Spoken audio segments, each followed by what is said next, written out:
بسم الله الرحمن الرحيم الحمد لله كما هو أهله اللهم صل على محمد وآل محمد السلام عليكم ورحمة الله وبركاته. Il y a trois catégories de pièges qui annulent et qui anéantissent toutes les récompenses qu'un fidèle aurait pu accumuler pendant le mois de Ramadan. Il y a des pièges qui viennent avant le mois de Ramadan. Il y a des pièges qui peuvent tomber pendant le mois de Ramadan et il y a des pièges qui peuvent survenir après le mois de Ramadan. Avant le mois de Ramadan, sachez qu'il y a des péchés que je qualifie de péchés suspensifs de récompense. Ce sont des péchés quand tu les commets pendant un délai ou pendant tout le délai, toutes les adorations que tu fais, bien sûr, tu as levé ce qui était obligatoire, mais chez Dieu, tu n'as aucune récompense. Parmi ces péchés, il y a le fait de couper la parole à son prochain. C'est un grave et très dangereux piège. Allah dira aux anges, quand ces deux personnes ne se parlent pas, suspendez leur dossier. Tout ce qu'ils vont faire comme prière, comme jeûne, comme sadaqat, comme gestes de service pour autrui, des gestes de bonne volonté, tout ce qu'ils font, anéantissez toutes les récompenses tant qu'ils ne vont pas se réconcilier. Et ça, c'est très grave. Pendant le mois de Ramadan, tu n'as qu'un seul Ramadan durant l'année. Et vu les récompenses qui sont prévues à Allah par rapport à ce mois, tu n'as pas intérêt à entrer dans ce mois de Ramadan en ayant quelqu'un dans ton cœur avec lequel tu ne parles pas, contre lequel tu as une haine ou bien donc tu es rancunier. Tellement que c'est dangereux, pendant le mois de Ramadan, Dieu pardonne chaque nuit des millions de personnes. Il efface leur nom. Ce sont des personnes qui avaient tellement commis de péchés qu'ils ont leur nom sur la liste de ceux qui vont aller en enfer. Allah dira aux anges, effacez-les de l'enfer, mettez-les dans la liste de ceux qui vont aller au paradis. Mais s'il y a parmi ces gens-là, des gens qui ne se parlent pas, Dieu dira, laissez-les sur cette liste tant qu'ils ne vont pas se réconcilier. Donc, le fait de couper la parole à ton prochain est un acte qui annule ton Ramadan avant qu'il ne commence. Tu n'auras aucune récompense. Donc, à cause d'une haine de ce bas monde, il ne faut pas hypothéquer et remettre en cause, compromettre ton salut éternel. Le deuxième piège, c'est le fait de faire la médisance. Le prophète sallallahu alayhi wa sallam nous a dit que la médisance est pire que le zina. Il a dit que celui qui médit son prochain pendant 40 jours, tout ce qu'il fait comme action de prière ne sera pas accepté. Autrement dit, tu es là avec quelqu'un au grain en train de tresser ton ami et vous vous mettez à parler de votre ami à son insu, raconter ses défauts, dire des choses qu'il n'aime pas, gâter son nom. Si tu fais ça avant, pendant et après le mois de Ramadan, c'est le jeûne que tu es en train de faire, c'est toutes les récompenses de ton jeûne que tu es en train de couler et d'effacer comme ça.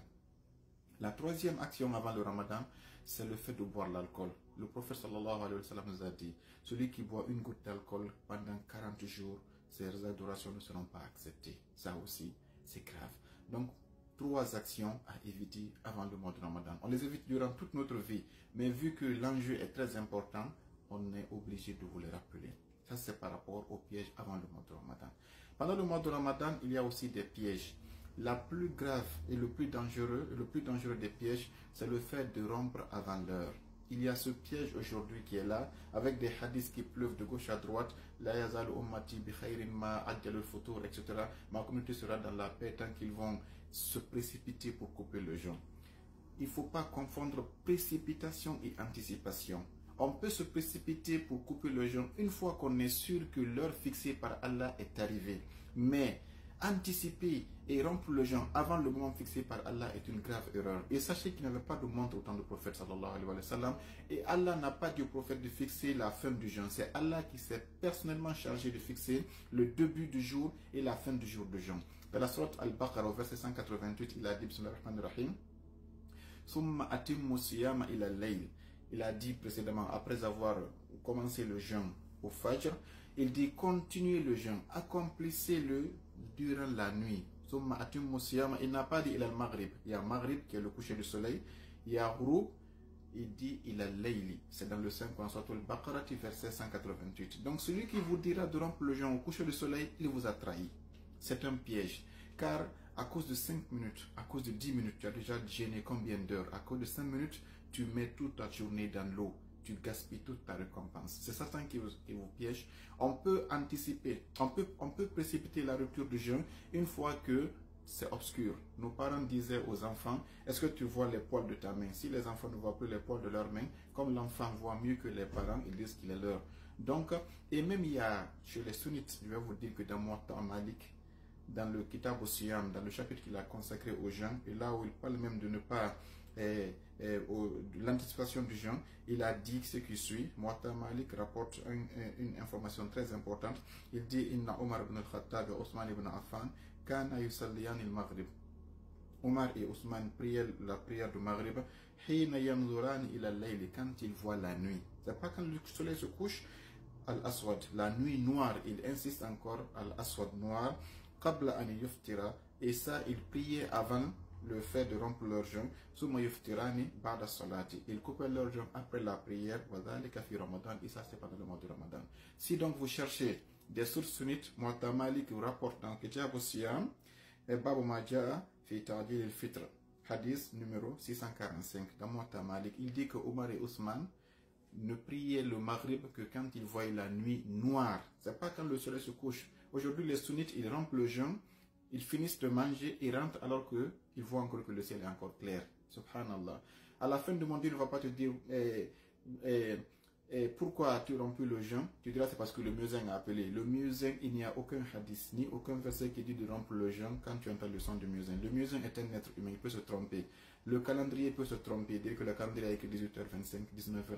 Tu regardes la nuit et tu vois que c'est sombre et tu coupes. Sinon, tu compromets ton jeûne et c'est un piège qui est dangereux. Ensuite, le deuxième piège pendant le mois de Ramadan, c'est le fait de faire gêner uniquement ton corps sans faire gêner son esprit. Je vous ramène à la vidéo précédente pour dire que celui qui jeûne avec seulement le ventre, il ne boit pas, il ne mange pas, mais il ne s'est pas abstenu de faire les péchés, son jeûne aussi n'a aucune valeur chez Dieu. Ça aussi, dans la vidéo précédente, on l'a précisé. Le troisième point durant le mois de Ramadan qu'il faut éviter, c'est de ne pas être pardonnable. Le prophète sallallahu alayhi wa sallam nous a dit dans son khutbah du mois de Ramadan, il dit Ash-shaqiyyu man hurima ghufranullahi fi hadha ash-shahr. Il dit le pire des maudits est celui qui a raté le pardon de Dieu pendant ce mois de Ramadan. On a dit que chaque jour Dieu affranchi de l'enfer des millions de personnes. Le Laylatul Qadr, il coefficie. À la veille de la fête, il coefficie. Donc c'est à toi d'être réceptif à la miséricorde de Dieu. C'est comme quelqu'un qui se noie. Si tu tends ta main, quelqu'un qui veut te sauver, il attrape ta main et te sauve.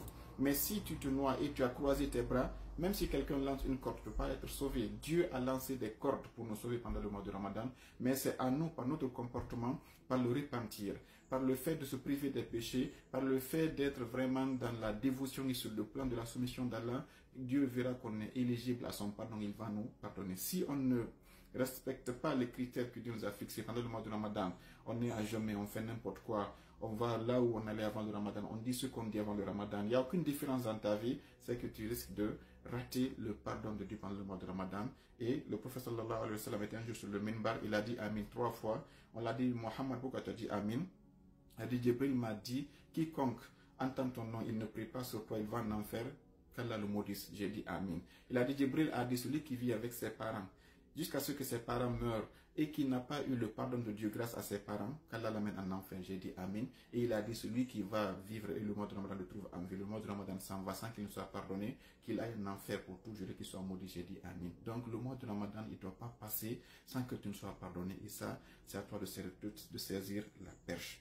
Le troisième piège qu'il faut éviter après le mois de Ramadan, c'est toute action qui fait que tu perds tes récompenses. Parfois, tu peux avoir fait ton Ramadan très bien, les récompenses sont là 100%, mais si tu voles quelqu'un, tu fais du mal à quelqu'un, tu parles de lui, tu mens sur quelqu'un ou bien tu nuis ton voisin, tes récompenses vont être transférées à son compte aussi. Donc, tout péché entre toi et la créature, il faut éviter. Entre toi et Dieu, tu peux te repentir. On verra comment se repentir après avec les 6 conditions de l'imam Ali. Mais tout péché qui fera qu'à la fin du mois, tes récompenses sont transférées au camp de quelqu'un, il faut les éviter. Sinon, tu auras fait ton Ramadan très bien. Tu as évité tout ce qu'on a dit, mais à la fin, tu as donné ça à quelqu'un dans une enveloppe et il va aller au paradis à ta place. Et toi, tu seras gêné pour rien que la maison protège. Le mois de Ramadan est un mois de grâce, est une pluie. Préparons nos cœurs, fertilisons nos cœurs pour que quand la pluie de Ramadan vienne, que ça puisse faire pousser des fleurs et des jardins pour dans nos cœurs, dans notre âme, pour qu'on soit des êtres paradisiaques. Muhammad wa alihi tahirin. Assalamu alaikum wa rahmatullahi ta'ala wa barakatuh.